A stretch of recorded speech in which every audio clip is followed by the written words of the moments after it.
All right, good afternoon, everyone.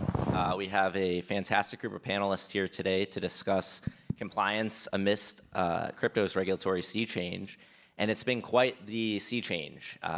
Just in a few months with the new administration in place, we've seen a strategic Bitcoin reserve, multiple executive orders on crypto, a digital asset stockpile, a digital asset summit at the White House, not to be outdone by the Blockworks Digital Asset Summit. And there's much more coming with a new SEC crypto asset task force under the leadership of Commissioner Hester Peirce. And we're going to explore the frontiers of this new crypto capital of the world today on our panel. I will just start off by saying that I am part of the crypto task force at the SEC. I'm also a senior advisor to the acting chairman, Mark Ueda. However, my views expressed today on the panel are my own views, and they do not represent the views of the commission, any commissioners, the task force, or the acting chairman. So with that, I'm going to pass it off to each of the panelists today to introduce themselves, and we'll start with Amanda. Good afternoon, everyone. My name is Amanda Tuminelli. I'm the Executive Director and Chief Legal Officer at the DeFi Education Fund. We are a nonpartisan nonprofit. We're a C4. We advocate for sound DeFi policy. So that looks like working with lawmakers on draft legislation, responding to rulemakings from regulators, and impact litigation. We also educate and provide resources on decentralized financial technology. And I'm Joe Cutler. I am a partner at Perkins Coie, and I'm also the chair of our FinTech and Blockchain group. And I like to tell people that I'm a privacy lawyer by training, a blockchain lawyer by passion, and a FinTech lawyer by necessity. And I've been working in the space since about 2010, and had the privilege of working with Mike for a while. So it's been wonderful. Yeah, Wiley Nickel. In 2002, I flipped one of just 6 Republican seats from red to blue. Democrat from North Carolina. I served on the House Financial Services Committee, worked in a bipartisan way over the last 2 years on FIT 21, our stablecoin bill, and a ton of other related issues in the committee, and excited to be with everyone here. Good afternoon. Wait, and Mike, one more thing with the stuff you can and can't say. Are you allowed to bash on Gary Gensler now? I'll be polite. All right, good afternoon. Daniel Escobar, CTO at Zen Ledger. For those of you who may not know who Zen Ledger is, we focus on 2 primary product lines, crypto taxes, as well as trade monitoring. On the crypto taxes, we've been doing it since 2017, and the IRS has actually been using us for the last 4 years for their internal auditing and criminal investigations. On the trade monitoring, we launched it about 1.5 years ago in partnership with a company called Comply. Comply is a global company, over 7,000 customers on the fintech side, and we're empowering them with all the crypto side for monitoring. Great, thank you all. So as I mentioned earlier, President Trump's appointed a new crypto and AI czar, David Sachs. He's issued multiple executive orders on crypto. Most recently invited a number of executives to the White House for a digital asset summit. And he's also giving kind of the initiative to various of the independent agencies such as the SEC and CFTC to go out and make good policy on crypto. Treasury's taken a number of initiatives on crypto. So the ball's really rolling towards bringing the crypto industry back to the United States, but there's still potentially some pain points, right? So what's left to do? What are the biggest pain points for the industry from a regulatory and legal perspective? And I asked this to all the panelists. I'll start with you, Amanda. Sure. I would say that while the environment, as you mentioned, is much friendlier and people are now feeling much more comfortable building here, we still need durable wins. We still need clear rules and clear guidelines written down that will survive this administration, and that's something that we're really focused on. So that means actual legislation, rulemaking, things that make it very clear what software developers can and cannot do while they're here. So I won't say that it's a pain point, but I will say that it is a place where we can be most productive going forward. I would agree. For me, the biggest worry I have, having seen the industry go through cycles, is that we have a lot of work done on thinking, the task forces, the working groups, and the concern is if we don't, and I agree with Amanda, that if we don't leave maybe the next 4 years with something concrete that's binding, then the risk that the pendulum swings back the other way is the same. We haven't really made progress. We've just sort of done more development. And I think one thing that I've been paying attention to is everyone is focused on the bills in Congress and the work of the task force and the work of the president's working group. But the courts have quietly been sort of codifying decisions. One example of that is Judge Torres, who ruled on the Ripple decision, recently ruled on the Donovan case with the exact same logic twice on what is a security, what's not a security, and so I think keeping our eye on the ball of the courts, because they make law too. They just don't make it prospectively. They interpret the law, and that becomes the law, and it's binding precedent. When we were preparing for the panel, Mike was saying, look, Howie's still the law, and all the work that we're doing in the task force has to revolve around settled law until that's not the case. And so I think that it maybe it's not a pain point, but it's certainly a point of concern, right? That we don't just do non-binding guidance or suggestions or speeches that everyone relies on as if it's law, that we actually get something useful. Yeah, I mean, I think I can certainly talk to the politics of it, and just to make that same point again, if you want to go around the courts, if you want to have lasting legislation, have lasting change, you have to move a bill through Congress. That's the only way you're going to have stability in the industry and in this, in digital assets. And otherwise, if we don't move a bill, through Congress, you're going to very likely see a yo-yo where you go back to some very different regulatory regime with the SEC, and you're back to square one. So the answer is moving bipartisan legislation through the House and Senate, getting it signed into law. We came very close in the last Congress. I was the lead Democrat on FIT 21, the Digital Assets Market Structure Bill. We started with 3 of us on this bill. We ended up with 71 when we got to the floor of the House, but still, majority of Democrats in the House voted against it. So, there's a lot of work to do, but you got to keep it in that bipartisan space. And if we can get, bills through Congress, you're going to have a ton of stability, and you won't have to worry about the next administration. You won't have to worry about the courts. That's the main focus. That should be the main focus. I'll give a little bit of a different take. I'm the only one who's not in the legal side in this panel, so my view will be from the technical aspect, which is twofold. One is waiting on you guys. It's very difficult to build when things are not defined. Some forms have, for instance, for the last 2 years, I've been saying it's going to come out, it's going to come out, and it doesn't really come out. So it's like you're building, but you can't really release it. And then the other side of it is the data. Blockchain data really is difficult.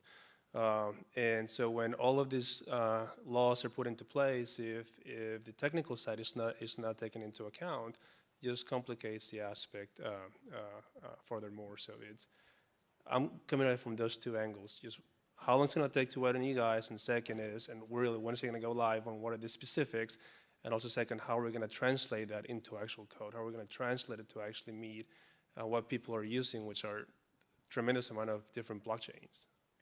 And I'd like to start with how legislation could potentially be a solution for some of these pain points and other issues that have kind of arisen in the courts and elsewhere. There's been a number of bills proposed, both on the stablecoin issues as well as market structure issues and other kind of smaller fixes, things like the SAB 121 bill that ultimately was vetoed last year, and other related KYC, BSA related bills. But the 2 kind of focal bills right now are FIT 21 and the Genius Act, and then the parallel versions in the other chambers of Congress. Congressman, can you give us some information about the current state of play for the crypto legislation? What's your sense on timing, and where is this going to go? Well, I'm not in Congress anymore. My district was gerrymandered and erased. But I'm certainly in touch with my colleagues, and I can tell you, it seems like things are moving in a very positive direction for stablecoin legislation. Expect to see, a vote in the Senate fairly soon. That's a positive. That was always sort of the lowest hanging fruit in terms of bipartisan consensus in Congress. The market structure bill, is moving to, but I think later in the year, I think you'll see more, flesh and bones, to what that bill looks like. I think it'll look a lot like Fit 21, but it's got to happen this year. If you're back here in a year in March and you don't have legislation signed by the president, it's going to be a midterm election year. It's going to be very political. So this is the year it's got to get done. If you're watching next year and you're still asking these questions, it's not a good sign. I would just jump in to say that there is, because I completely agree with everything you said. I think it's 18 months, not 2 years, and a lot of people are thinking we have like 2 years or 4, and I think it's a much shorter timeline. But lest you think nothing has gotten done, I think that one big win recently, especially for DeFi, is that Congress passed the CRA, the Congressional Review Act, rollback of the IRS broker rule. So last year, the IRS had put out a rule redefining broker for tax purposes.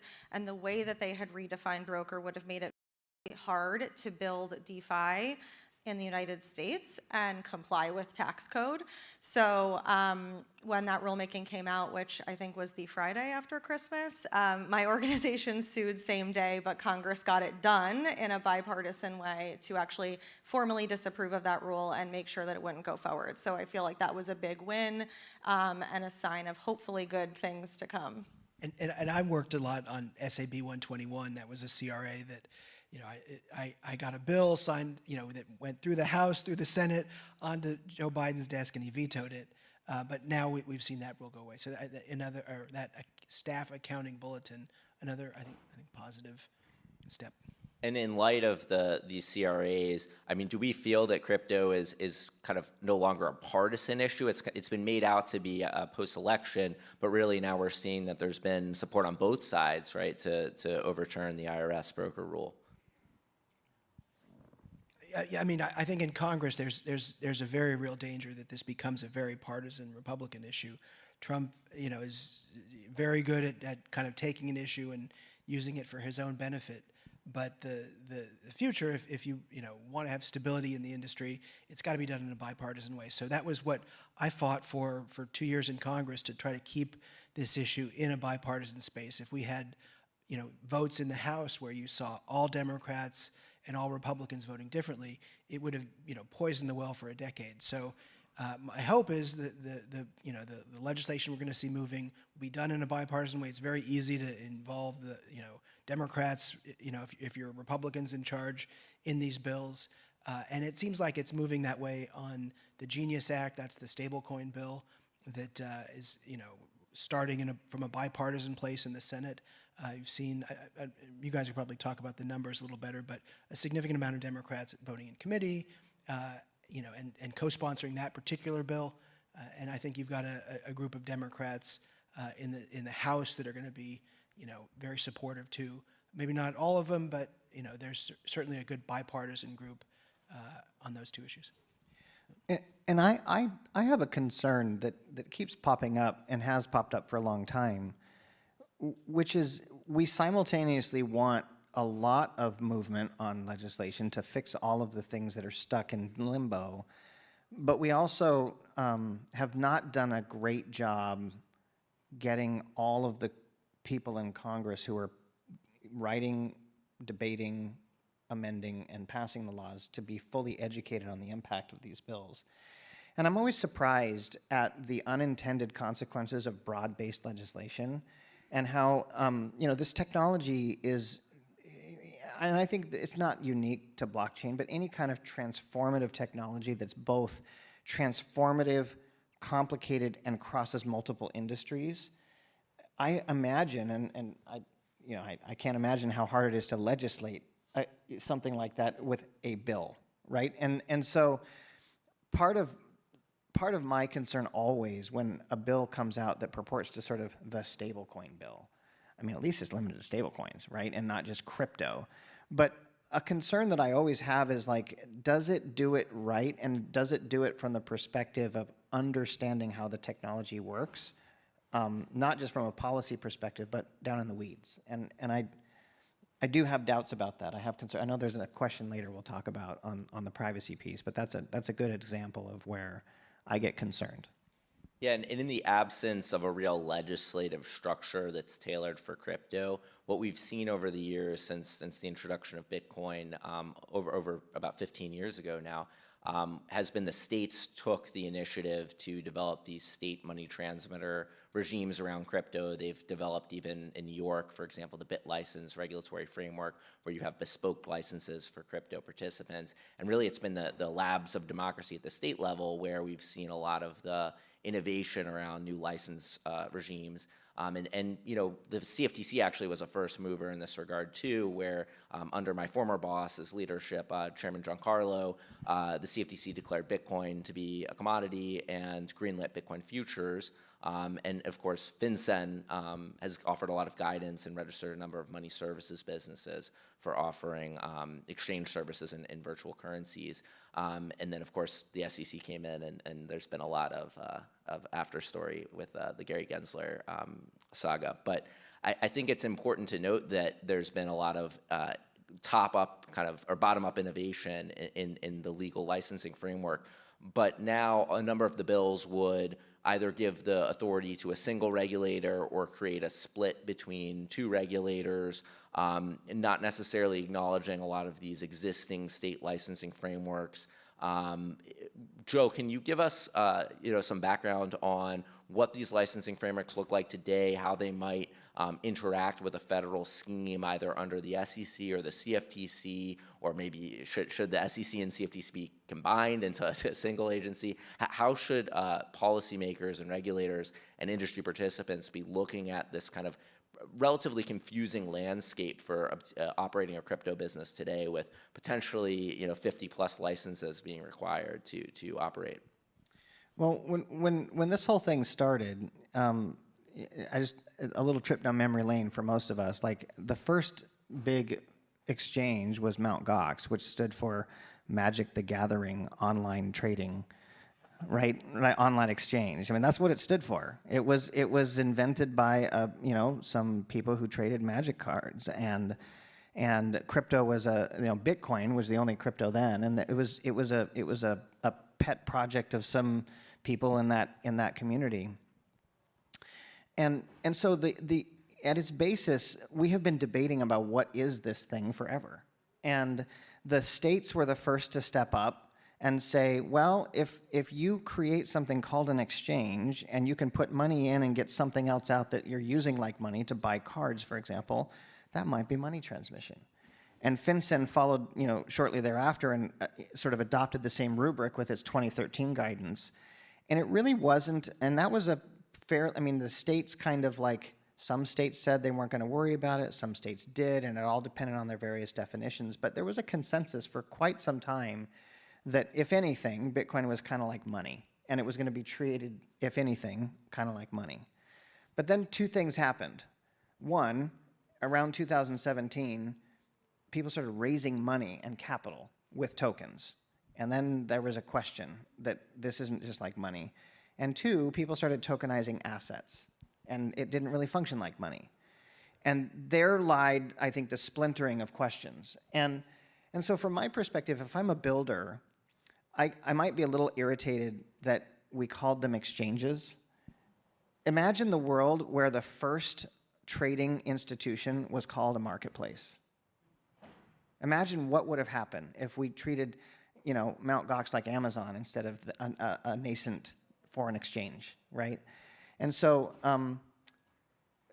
Mike, to answer your question, I really think that all the agencies and the legislators and the courts should adopt kind of a functional approach to how they do this. And this is what Judge Torres did in her two decisions. She said, look, the token isn't the security. There is an investment contract embedded in the exchange of value for this security, or for this token, and that may be an investment contract. If I use tokens to spend, it might be money. If I use tokens to raise capital, it might be a security. If I tokenize an asset, probably a commodity. And so if the agencies would maybe work together to focus on the activity that's happening and govern that, I think some of these questions melt a little bit into the background. And the states, I think, started with this, but they're limited, right? They really only lead in money transmission. I think everything else, they rely on the federal government to take the lead.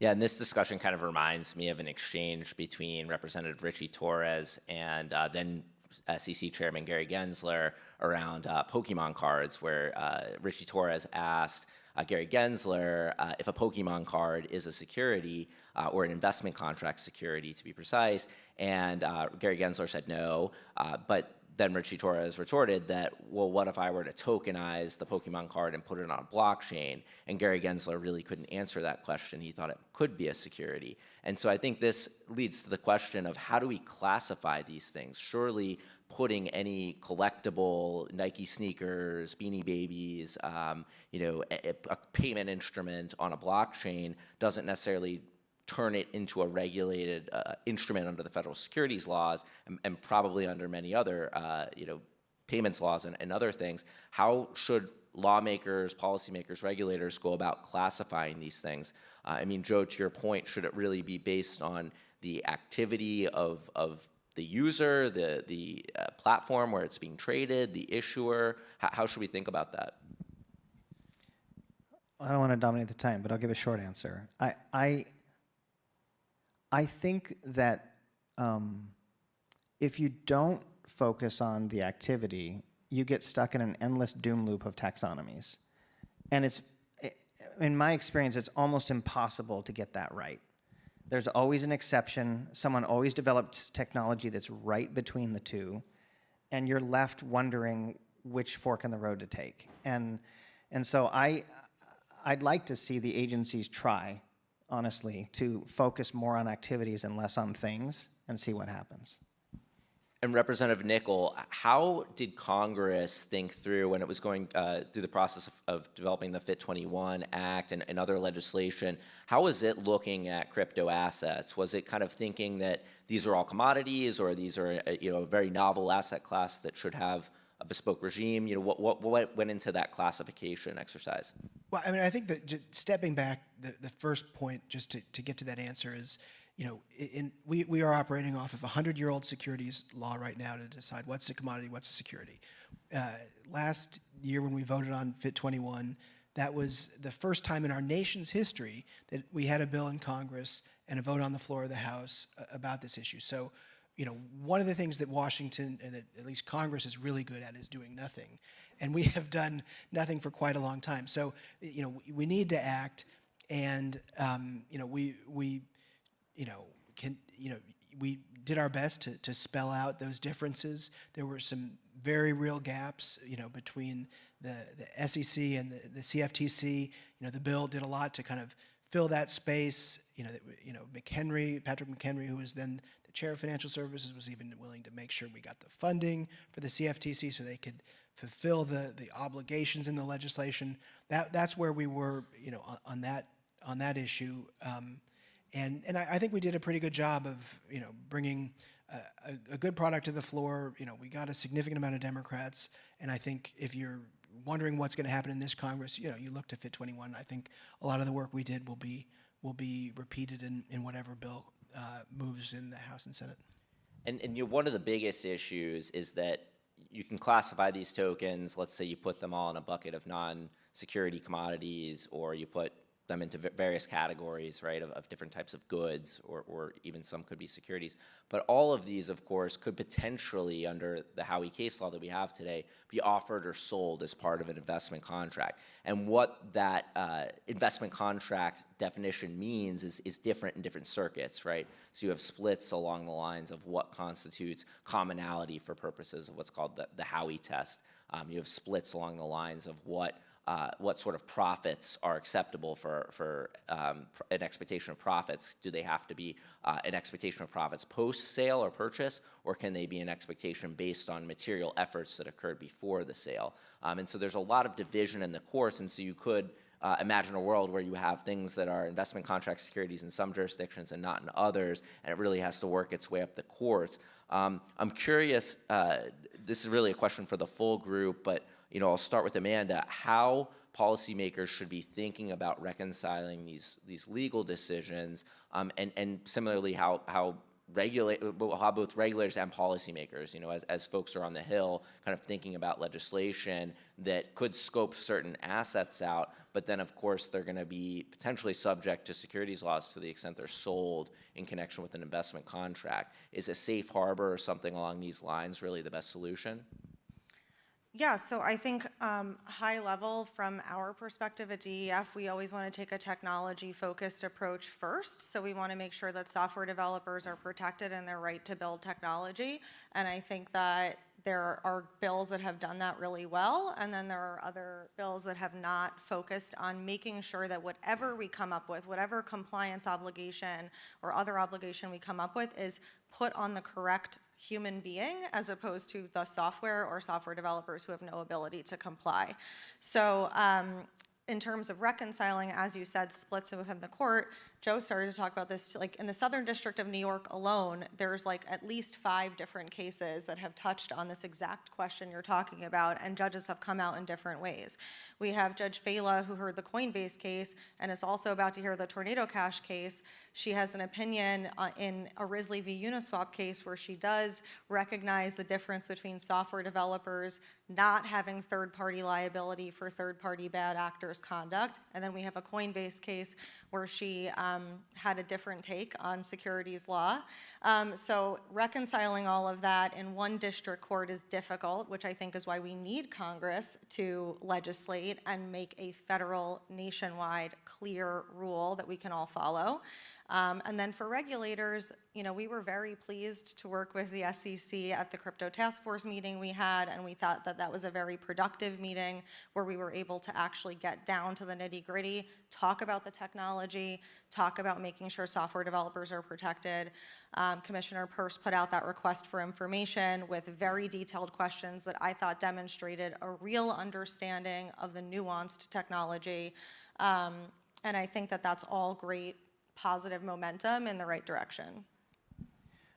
I would say that one way to resolve circuit splits and even district court splits is to produce rulemaking and challenge the next wave of courts to challenge it back. I mean, this is how our democracy works, right?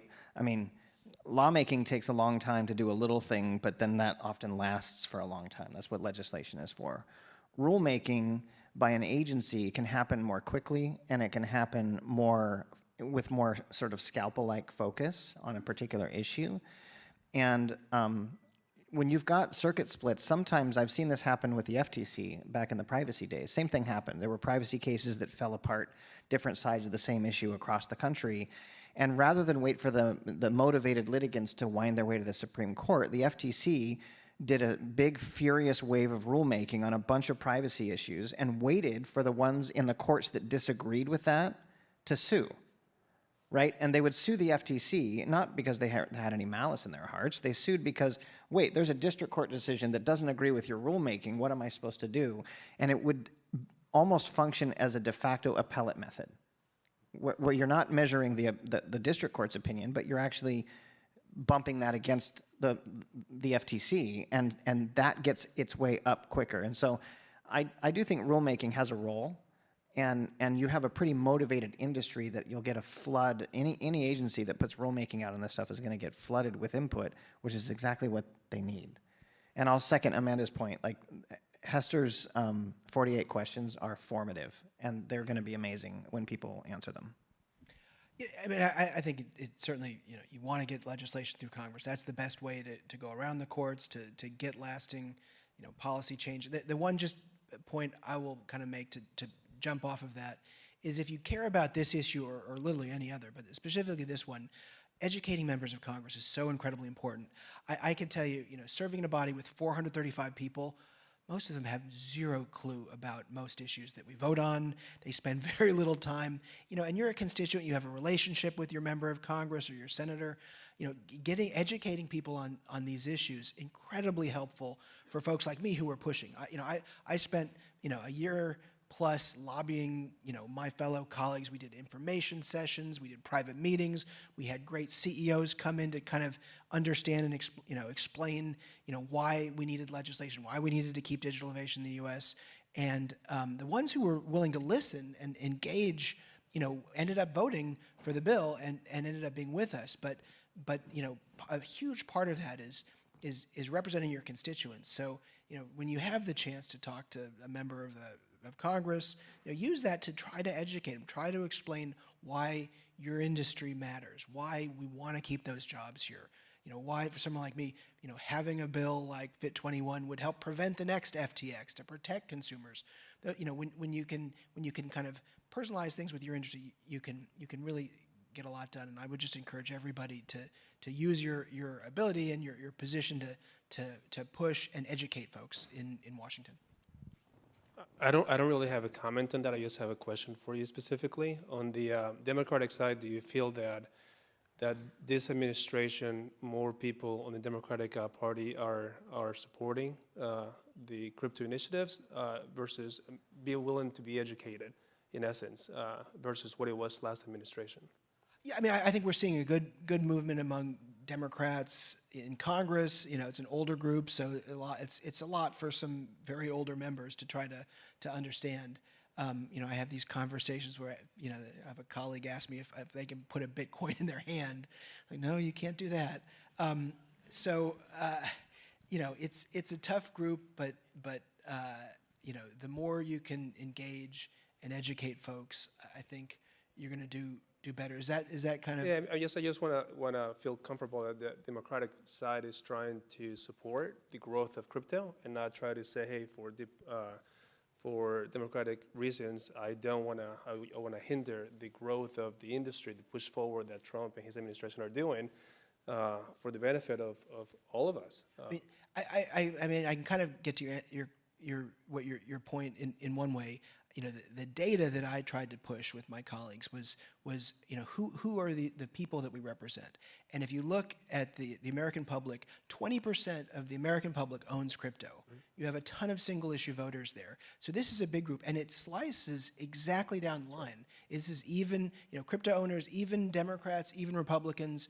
And the thing that was very sad for me is we got to see polling after the election, and the crypto owners, that 20%, skewed heavily to Trump because of the failed approach of the last administration, and what I felt was a Harris campaign that didn't go far enough. We pushed on that, but my hope is that we'll have more folks that continue to get educated, continue to support this issue, and I think there's a growing group of Democrats who understand that.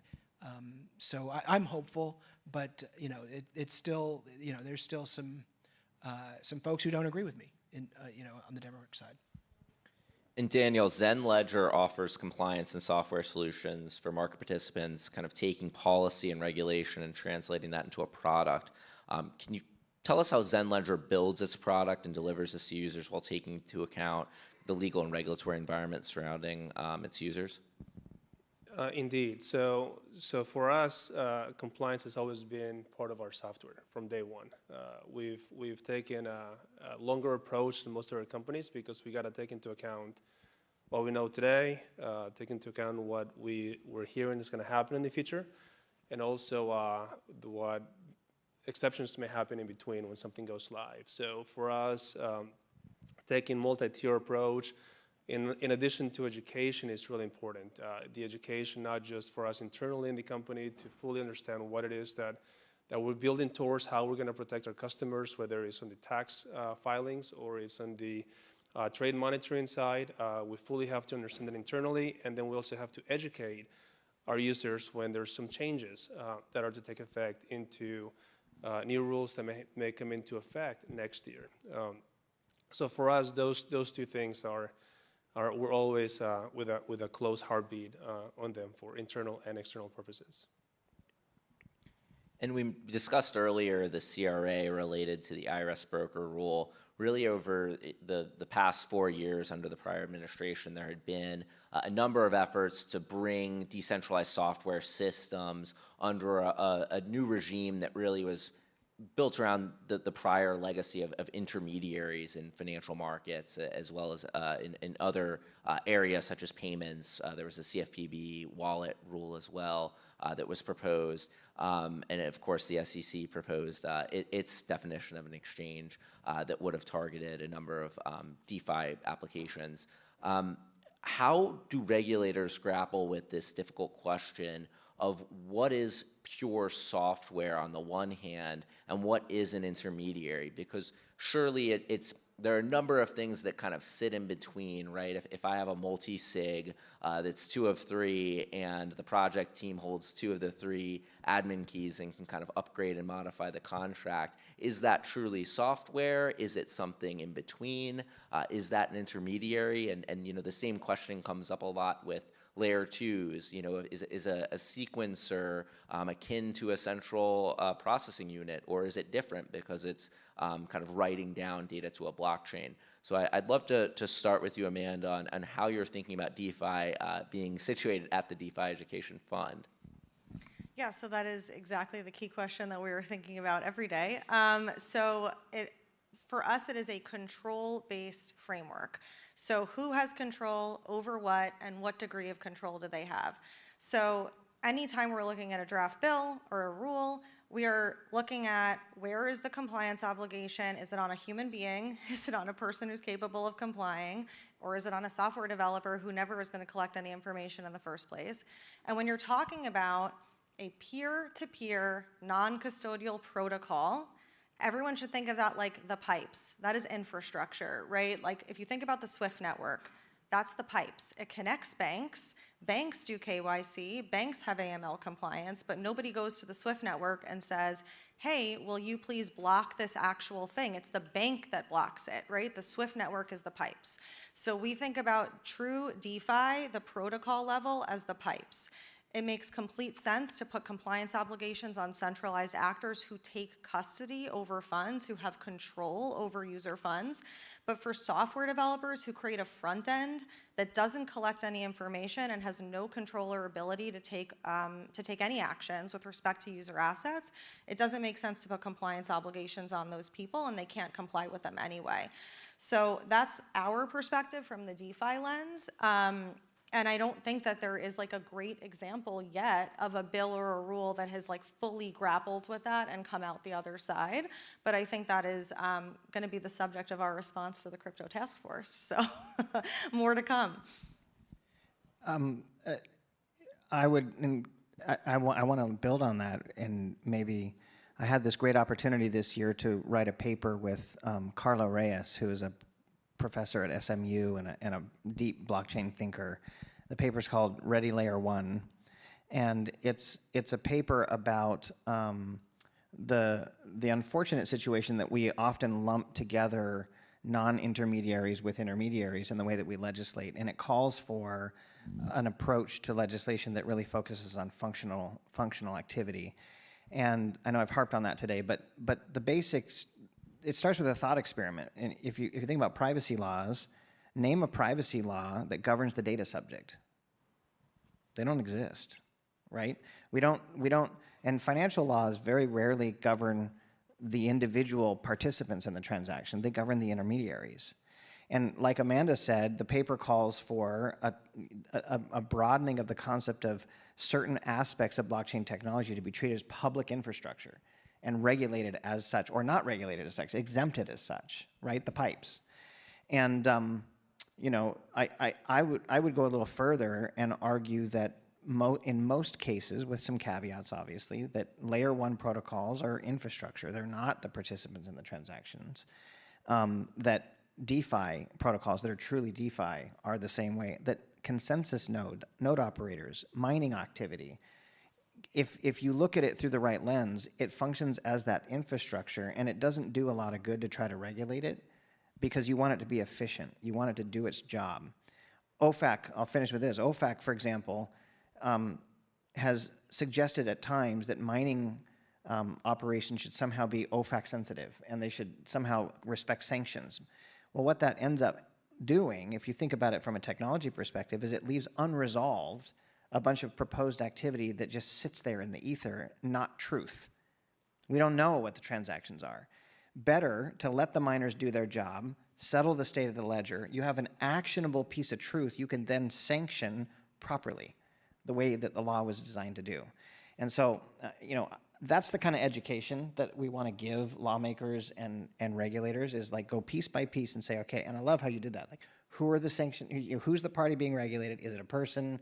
Can I regulate it? And if that's true, then the bill's good. If not, let's remind them to regulate the people who are intermediaries, not the infrastructure.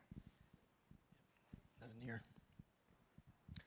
And I wanted to direct this question to you, Representative Nickel.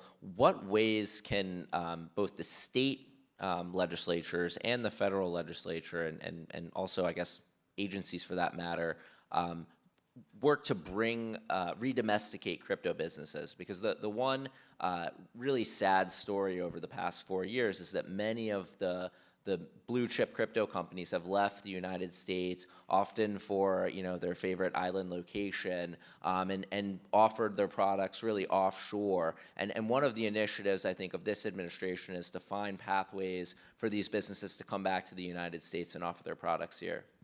Yeah, I mean, I had CEO after CEO come through my office in Congress talking about how they had to move overseas. The continued attacks by the SEC were forcing them overseas. Heard some, are switching and coming back. That's been a number of conversations I've had during this conference. But we want to make sure we keep digital innovation in the U.S. That's certainly was a big push for the legislation we did. And I think what was the other piece to that? Well, are there ways that state legislatures or federal legislatures can adopt new policy to kind of redomesticate these companies? I mean, one of the issues is often the corporate structures aren't really what they're expecting and used to in these offshore jurisdictions. Yeah, no, and that's really an important question for the work, what's happening behind the scenes right now in Congress. The first bill that we'll see, this stablecoin bill, we fought, we argued, we went back and forth. We were Democrats and Republicans were generally supportive of having a stablecoin bill, but the biggest sticking point that we just kept coming back to is how we deal with our state regulators. Do we keep state regulators?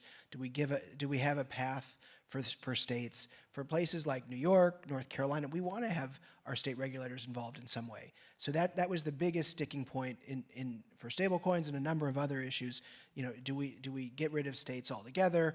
That was the more liberal perspective from Maxine Waters. She has a stablecoin bill that has no state pathways, but that was the sticking point. So I think we end up somewhere where there's like kind of a strong federal floor, but that fight was and still is the biggest kind of fight in Congress.